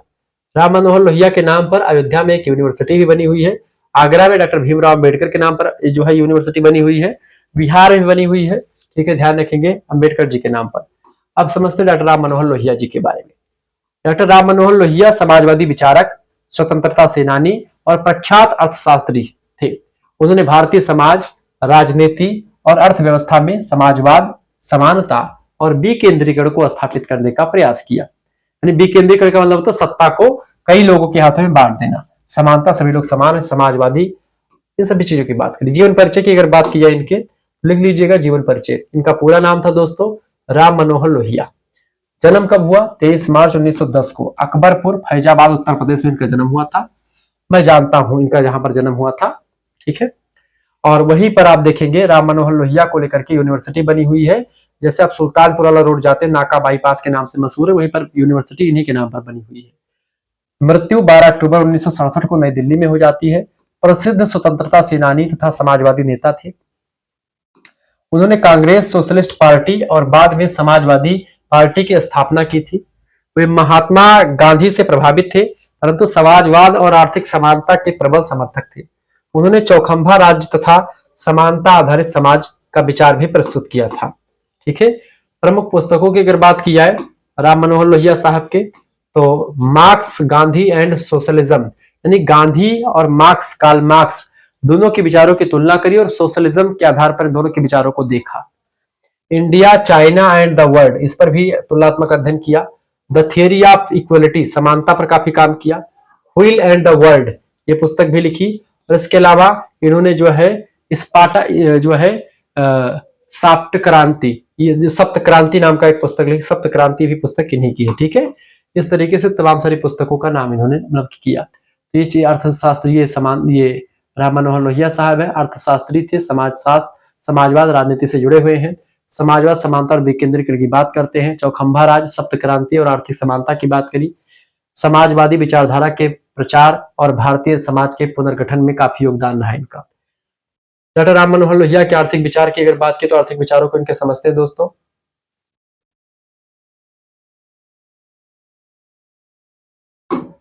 पहला विचार, समाजवाद के प्रबल समर्थक थी।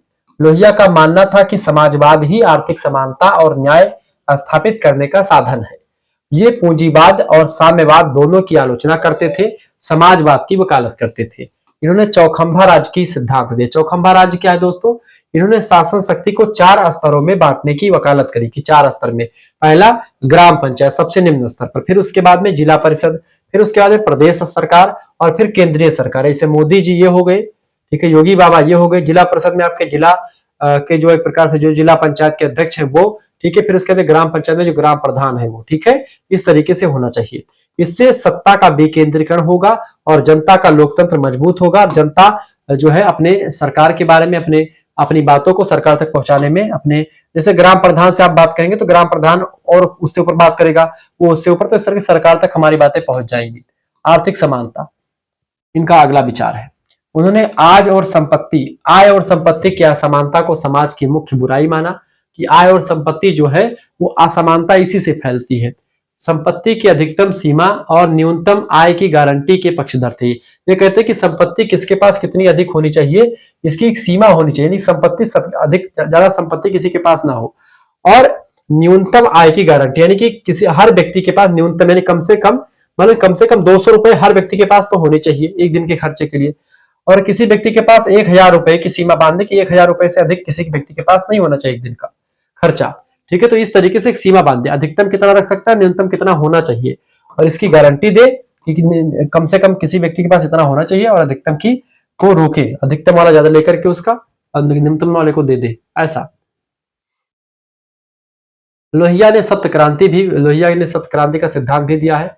सप्त क्रांति की अगर बात की है इनके, तो लिखेंगे लोहिया के समाज परिवर्तन के लिए सप्त क्रांति आवाहन किया इन्होंने। 7 क्रांतियों का पहला बात जाति के विरुद्ध क्रांति, यानी कि जातिवाद को खत्म किया जाए। दूसरी बात लिंग भेद के विरुद्ध क्रांति, यानी कि महिला और पुरुष के बीच में जो भेदभाव है उसको खत्म करने के पक्षधर थे ये। इसके साथ साथ रंग भेद, यानी काला गोरा का जो विरुद्ध क्रांति वो भी इन्होंने किया, यानी कि करिया और गोरहर के आधार पर कोई भेदभाव नहीं किया जाएगा। इसके साथ साथ आर्थिक असमानता के विरुद्ध क्रांति, यानी कि जैसे किसी के पास खूब पैसा है, किसी के पास बहुत कम पैसा है, तो उन दोनों के बीच में कोई भेदभाव ना हो, इसके लिए भी एक प्रकार से क्रांति करी।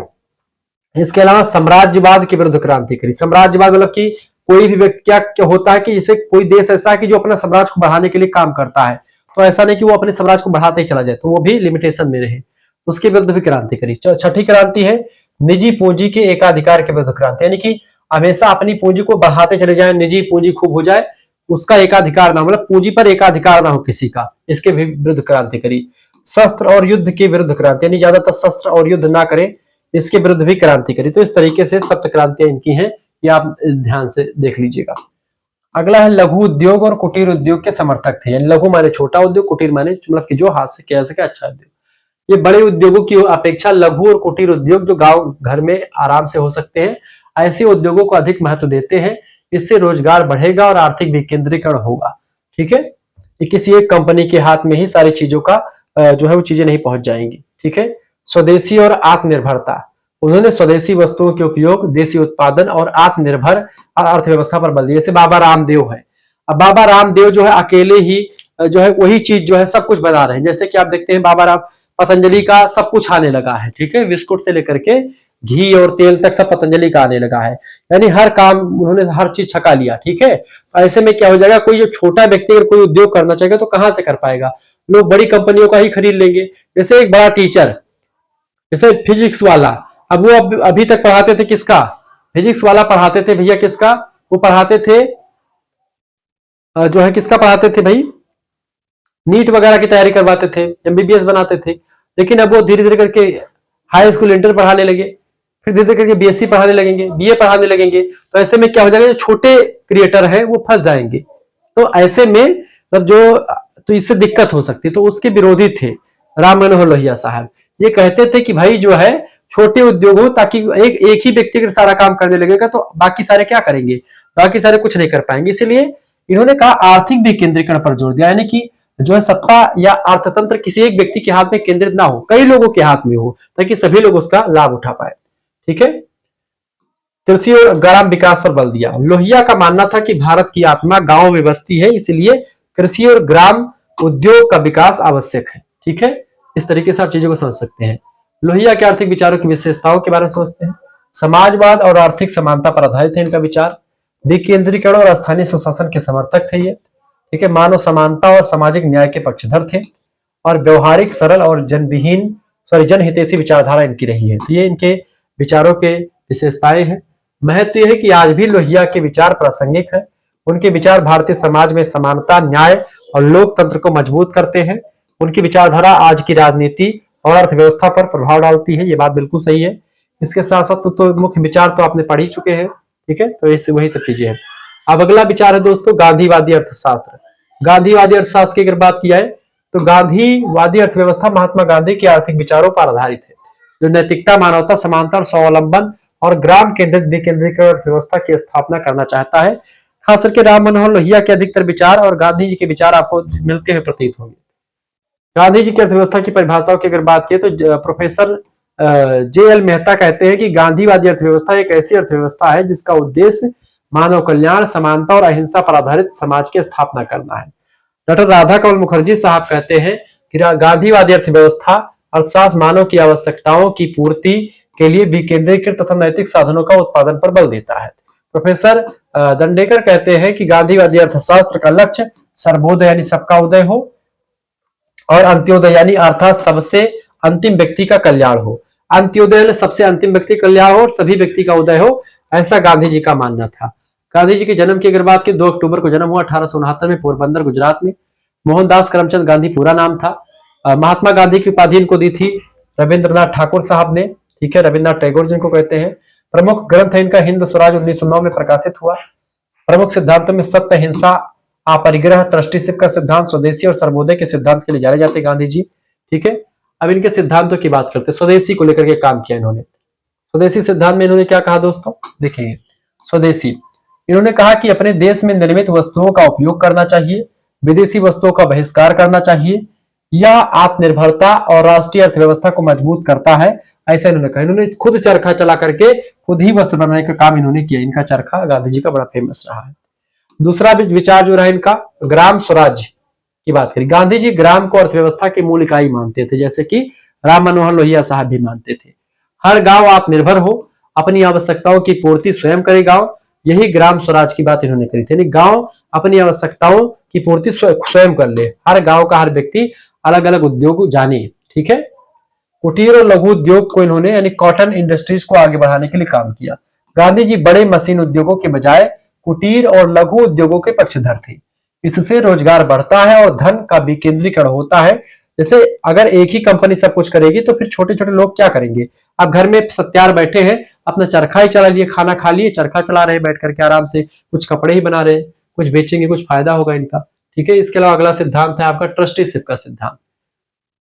गांधी जी का मानना था कि धनवान व्यक्ति जो होते हैं अपनी संपत्ति के स्वामी नहीं होते हैं, बल्कि समाज के ट्रस्टी होते हैं वो। जैसे अगर आपके पास आपके उपयोग से अधिक धन आ जाता है, खूब पैसा आपके पास आ जाता है, तो उन पैसों का उपयोग, अपनी संपत्ति का उपयोग आप समाज के कल्याण के लिए करना चाहिए। आप समाज के ट्रस्टी होते हैं तो आपको समाज के कल्याण के लिए उन पैसों का व्यय करना चाहिए जो आपके उपयोग से अधिक होते हैं। ये सिद्धांत है गांधी जी का ट्रस्टीशिप का सिद्धांत। पांचवा सिद्धांत है अहिंसा और सत्य का सिद्धांत, नॉन वायलेंस एंड ट्रुथ।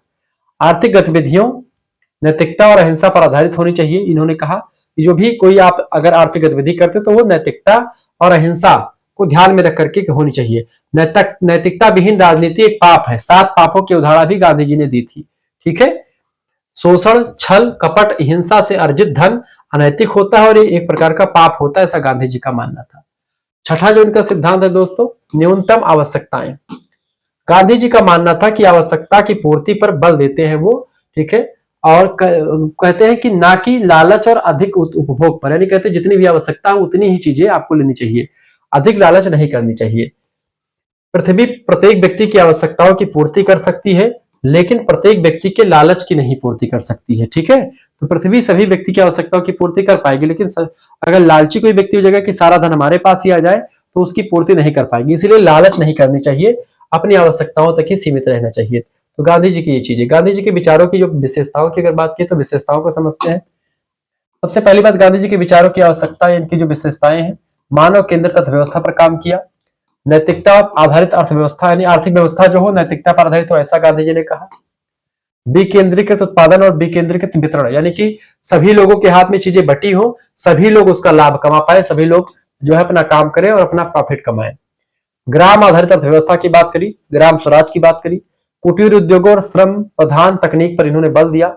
जब ये शिक्षा की बात करते वर्धा में सम्मेलन हुआ, वहां पर भी ये जो है कहते कि हर व्यक्ति को कहीं ना कहीं पे शुरुआत से पढ़ते समय उसको क्या करना चाहिए, उसको जो है कुछ ना कुछ जो है स्किल्स सीखना चाहिए।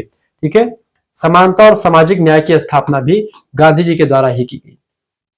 परीक्षा की दृष्टि से महत्वपूर्ण तथ्य है कि गांधी जी ने अपनी आर्थिक विचारधारा अपनी पुस्तक हिंद स्वराज में प्रस्तुत करी।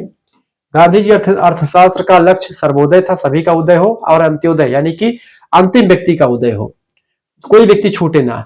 यह विचार पूंजीवाद और समाजवाद दोनों का जो है दोनों के विचारों से मिला जुला विचार रहा है।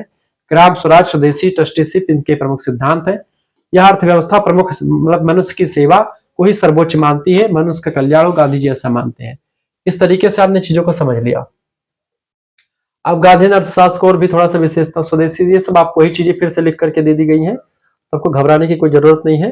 ठीक है, ऐसे वही चीज है कि आप इसको ट्रस्टीशिप के सिद्धांत में किस तरीके से आप चीजों को कर सकते हैं, तो वही चीजें हैं, कोई दिक्कत की बात है। तो वही गांधी जी का फिर से विस्तार से लिख दिया गया है। अब यहाँ पर सभी का जो है एक रिवीजन की कॉलम मैंने तैयार कर दिया है, तो सब पीडीएफ में आपको आराम से इसको पढ़ लीजिएगा। ये पीडीएफ वाले बच्चों के लिए तैयार किया गया ताकि आप इसको आराम से पढ़ लीजिएगा। ठीक है, कौटिल्य के बारे में, ठीक है, Dadabhai Naoroji, R C Dutta, B R Ambedkar, Ram Manohar Lohia और महात्मा गांधी, इन सभी के बारे में आपने समझ लिया। ठीक है, देखो फिर से अगर रिकॉल करना चाहें तो समझ लीजिए भैया, रिकॉल कर लीजिए।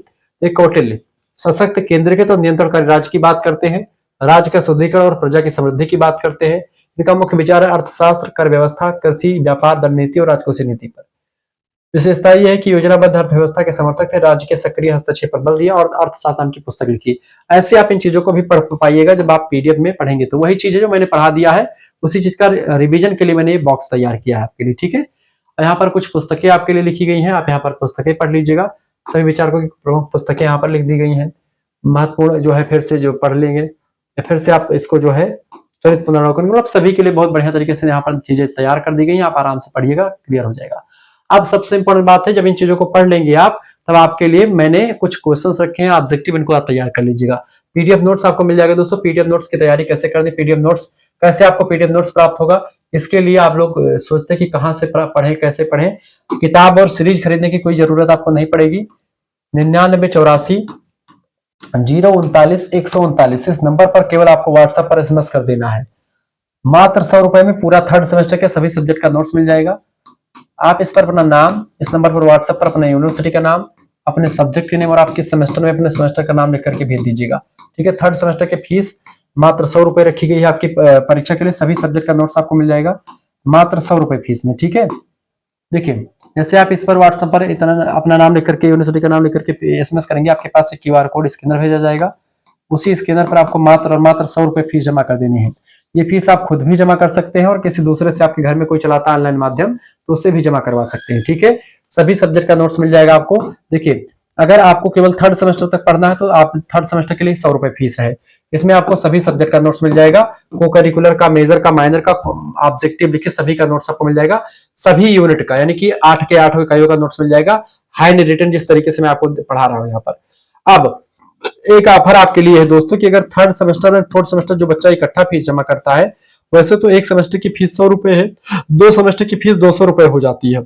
थर्ड की 100 रुपए है, फोर्थ की भी 100 रुपए है।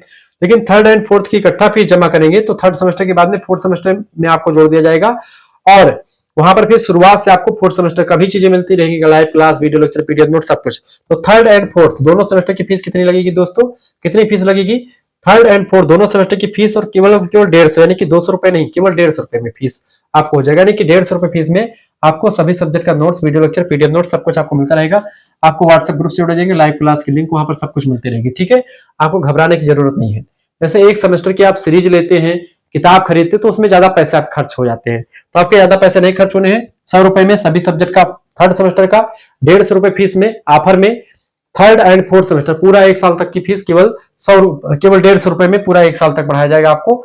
इसमें आपका फायदा ही रहेगा, तमाम सारे practice set, model paper, revision class, marathon class सब कुछ मिलेंगे। मेजर के दोनों सब्जेक्ट, ठीक है, माइनर के सब्जेक्ट आपके, और सबसे इंपॉर्टेंट बात यह है कि इसमें आपको मेजर माइनर के ऑब्जेक्टिव भी मिल जाएंगे और अति लघुत्तरीय, लघुत्तरीय, दीर्घोत्तरीय प्रश्न भी, यानी लिखित टाइप की जो परीक्षा होती है उसकी भी तैयारी आपकी हो जाएगी पूरी, ठीक है। और को करिकुलर का जो एग्जाम होता है उसके लिए को करिकुलर मास्टर हमारा दूसरा चैनल है, उस पर तमाम सारी वीडियोस वैसे मिल जाएंगी, लेकिन उसका कम से कम को करिकुलर के 10 प्रैक्टिस सेट ऑब्जेक्टिव वाले आंसर शीट के साथ, ठीक है। जैसे क्वेश्चन पेपर पिछले और पिछले साल के question paper, model paper, revision class, marathon class, सबका आपको प्रैक्टिस सेट मिल जाएगा, सबका नोट्स मिल जाएगा। आराम से अपने घर पे बैठ करके आराम से पढ़िए। कॉलेज किताब या सीरीज लेने की कोई जरूरत आपको नहीं पड़ेगी, सब कुछ मिल जाएगा। आप आराम से पढ़िएगा, कोई दिक्कत। 9984 039 पर तुरंत एसएमएस करें। क्विक रिवीजन का नोट्स पूरा है, आराम से आप पढ़िएगा और परीक्षा से 2 दिन पहले नोट्स अगर पढ़ करके आप जाएंगे और एग्जाम में बढ़िया तरीके से आप करके आएंगे, ये बात आप ध्यान रखेंगे। तो तुरंत स्क्रीनशॉट लेकर के तुरंत जो है एसएमएस करें 9984 039 139।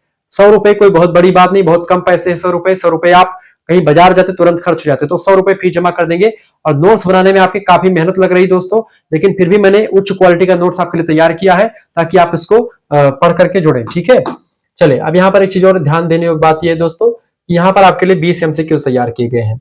अब फटाफट से आप जो है एमसीक्यूज को देखने का प्रयास कीजिएगा।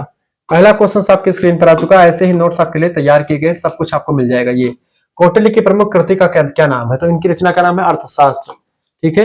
अगला प्रश्न आपका, कौटिल्य ने किससे कोष का मूल कहा है? कोष का मूल दोस्तों कृषि को कहा इन्होंने, ठीक है। तो कृषि से ही जो टैक्स मिलता है राजा को, वो एक प्रकार से मूल में रहता है, यानी उसी से कोष भरता है। कौटिल्य के अनुसार राज्य का मुख्य कार्य क्या है?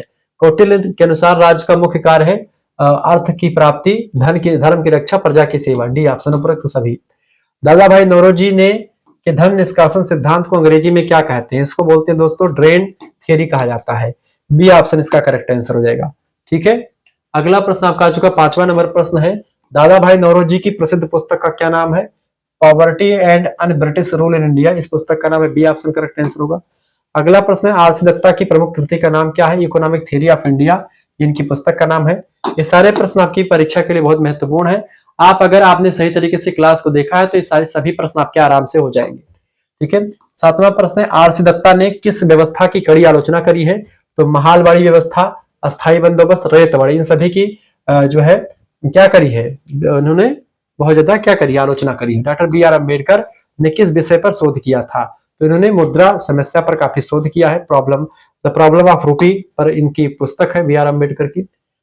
अगला 9 नंबर प्रश्न आपका आ चुका है, डॉक्टर अम्बेडकर की प्रसिद्ध पुस्तक the problem of the rupee किस पर आधारित है? तो मुद्रा और विनिमय समस्या पर आधारित है ये। अगला प्रश्न 10 नंबर, डॉक्टर अम्बेडकर ने किसी आर्थिक लोकतंत्र की आधारशिला कहा है? तो आर्थिक समानता को लोकतंत्र की आधारशिला कहा है। अगर आर्थिक समानता होगी तभी लोकतंत्र सफल माना जाएगा। अगला क्वेश्चन आप देखेंगे दोस्तों, 11 नंबर क्वेश्चन आप देखेंगे सभी लोग। तो 20 क्वेश्चन ऐसे हर एक यूनिट के इंपॉर्टेंट 20 ऑब्जेक्टिव प्रश्न मैं तैयार करवाऊंगा आपको हर एक यूनिट के बाद में, और बाकी जब परीक्षा के अंतिम समय में होंगे आप तो मॉडल पेपर्स के माध्यम से 500-500 क्वेश्चंस, 200-200 क्वेश्चंस, या जो पेपर होंगे आपकी बार के किसी विश्वविद्यालय के उसको सॉल्व करवा दीजिएगा। पिछले साल के क्वेश्चन पेपर सोल्यूशन आपको मिल जाएंगे, सब कुछ मिलेगा। डॉक्टर राम मनोहर लोहिया ने किस विचार की वकालत करी थी दोस्तों? तो उन्होंने समाजवाद की वकालत करी थी। Option number B correct answer हो जाएगा। डॉक्टर लोहिया के चौखंबा राज्य में कितने स्तंभ हैं? तो चौखंबा राज्य में दोस्तों 4 स्तंभ है। ठीक है, ग्राम स्तर, क्षेत्र स्तर, ग्राम स्तर, जिला स्तर, राज्य स्तर और केंद्र स्तर। ठीक है, ये चौखंबा राज्य की उदाहरण उन्होंने दी थी। ये स्वशासन के, स्थानीय स्वशासन के पक्षधर थे राम मनोहर लोहिया। डॉक्टर राम मनोहर लोहिया के अनुसार असमानता का मूल कारण क्या है? वर्ग, जाति और रंग, तीनों। और इसीलिए उन्होंने सप्त क्रांति दी कि ठीक है, सबके खिलाफ जो है क्रांति दी कि भाई छुआछूत खत्म हो, जातिपात खत्म हो, रंग भेद खत्म हो, लिंग भेद खत्म हो, सब खत्म हो। सप्त क्रांति की अवधारणा दी इन्होंने।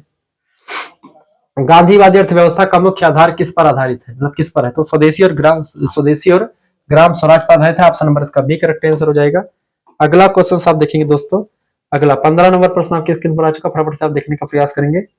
प्रश्न आपका आ चुका, गांधी जी के ट्रस्टीशिप सिद्धांत का अर्थ क्या है? बताएंगे। धनवान व्यक्ति समाज का ट्रस्टी है और धन जब उसके पास ज्यादा हो जाता तो वो समाज के कल्याण के लिए उसको खर्च करना चाहिए, ऐसा गांधी जी का मानना था। 16 नंबर प्रश्न आपकी स्क्रीन पर आ चुका दोस्तों, फटाफट से आप देखेंगे। प्रश्न है, गांधीवादी अर्थव्यवस्था का मूल उद्देश्य क्या है? मानव कल्याण और समानता। बिल्कुल ठीक बात है, बी ऑप्शन इसका करेक्ट आंसर है। 17 नंबर प्रश्न आपकी स्क्रीन पर आ चुका, देखेंगे। गांधीवाद में स्वदेशी का क्या अर्थ है? स्वदेशी का मतलब होता है देश में बनी वस्तुओं का प्रयोग किया जाए और विदेशी का बहिष्कार किया जाए। ठीक है, अगला 18 नंबर प्रश्न है, गांधीवादी अर्थव्यवस्था में ग्राम स्वराज का क्या अर्थ है? ग्राम स्वराज का मतलब होता है ग्रामों के द्वारा स्वशासन, यानी एक गांव जो है अपने आप में आत्मनिर्भर रहे, ठीक है, किसी पर डिपेंड ना रहे। 19 नंबर क्वेश्चन आपका चुका है। प्रश्न, किस अर्थशास्त्री ने किसानों की दयनीय स्थिति पर विशेष प्रकाश डाला है? तो आरसी दत्ता ने। ठीक है, रोमेश चंद्र दत्त, ऑप्शन नंबर इसका बी करेक्ट आंसर होगा। नीचे दिए गए विकल्पों में से किसने हिंद स्वराज की रचना करी? हिंद स्वराज पुस्तक किसने लिखी है? महात्मा गांधी जी की पुस्तक है, बी ऑप्शन करेक्ट आंसर होगा। इस तरीके से हमने 20 ऑब्जेक्टिव प्रश्नों को देख लिया दोस्तों। मिलते हैं फिर नेक्स्ट वीडियो में, तब तक के लिए जय हिंद, जय भारत। आप सभी का बहुत बहुत धन्यवाद। हमारे दूसरे चैनल को करिकुलर मास्टर को सब्सक्राइब कर लीजिएगा, बीए करिकुलर को सब्सक्राइब कर लीजिएगा। सभी चैनल पर अगर नए तो सब्सक्राइब कर लीजिएगा और शेयर कर दीजिएगा। और हमारे कोर्स से ज्वाइन होने के लिए दोस्तों आप एसएमएस कर दीजिएगा 9984091139 इस नंबर पर व्हाट्सएप पर एसएमएस कर दीजिएगा। मात्र 100 रुपए में थर्ड सेमेस्टर का कोर्स आपको मिल जाएगा, सभी सब्जेक्ट का नोट्स 100 रुपए में। अगर आपको ऑफर का लाभ उठाना तो थर्ड एंड फोर्थ इकट्ठा फीस जमा कर दीजिएगा, तो केवल 150 रुपए फीस में आपको 1 साल तक की फीस कंप्लीट आपकी जमा हो जाएगी। पूरा आप 2027 तक इसमें आप पढ़ेंगे, 2027 तक इसी समय तक। ठीक है, तो पूरा आपका 1 साल तक हो जाएगा थर्ड एंड फोर्थ में, पूरा थर्ड सेमेस्टर और फोर्थ सेमेस्टर जब तक पेपर नहीं हो जाएगा तब तक आपको पूरा उसमें पढ़ाया जाएगा। लाइव क्लास की link, video lecture, PDF note सब कुछ आपको मिलेगा व्हाट्सएप ग्रुप में। तुरंत एसएमएस करें। जैसे आप एसएमएस करेंगे आपके पास एक क्यूआर कोड स्कैनर भेजेंगे, उसी पर आपको मात्र 100 रुपए भेजना है। अगर आपको थर्ड सेमेस्टर में जुड़ना है उसमें वहां पर बताया जाएगा। आप पूछिएगा कि गुरुजी हमको थर्ड फोर्थ में जुड़ना है तो कितने लगेंगे, तो मैं बता दूंगा वैसे ही आपको। ठीक है, तो इस नंबर पर बस आपको एसएमएस करना, गुरुजी हमको थर्ड एंड फोर्थ में कोर्स में ज्वाइन होना, 150 रुपए फीस लगेगा। और ये फीस आप खुद भी जमा कर सकते हैं, आपके घर का कोई दूसरा व्यक्ति भी जमा कर सकता है।